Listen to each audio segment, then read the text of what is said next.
Hi, my name's Kevin Henry, and I'm the Executive Vice President and Chief Human Resources Officer for Extended Stay America. My primary life lesson that I've learned is uh, there is great joy and privilege in being of service to others. When you really understand the gifts and talents that the good Lord has blessed you with, it's incumbent upon you to use those gifts and talents for the betterment of others. Well, the definition of a made man to me, um, let me first preface by saying I don't know if you're ever really made. My own belief is that we're all continual works in progress. But what that means, again, is that we're using our own gifts and talents, we're using whatever blessings have been bestowed upon us uh, to the advantage and for the betterment of other people. Being a made man implies a sense of accountability, a sense of understanding, and a sense of commitment to improving the lives of those that we're fortunate enough to be able to impact.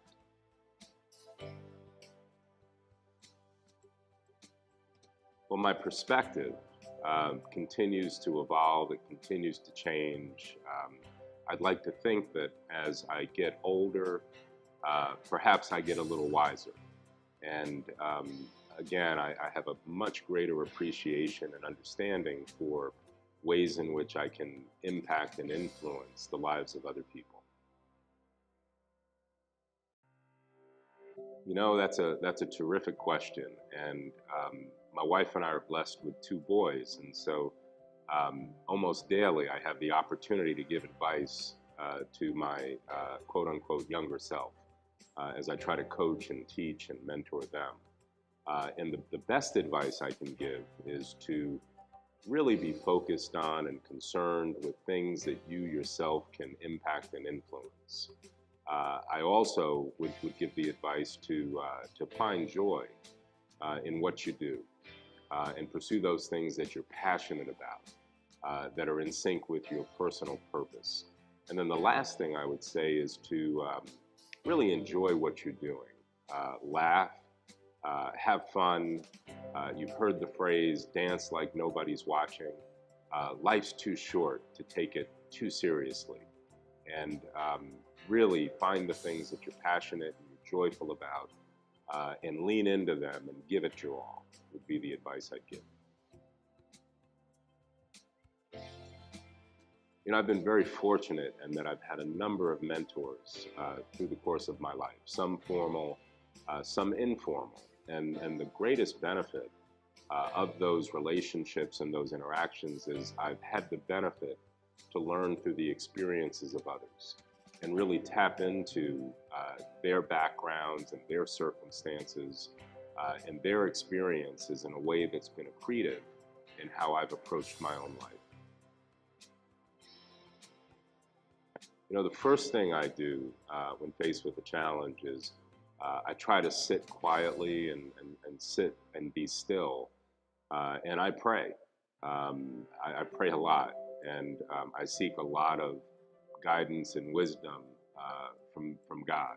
And then, after I've had the opportunity to reflect and pray about things, I find my conviction and make a determination around how I'm going to approach whatever the opportunity or the obstacle is that might be in front of me. And then finally, as I move forward to executing, I go right at it. One of my favorite stories in the Bible is the story of David and Goliath. And everybody knows the ending of that story.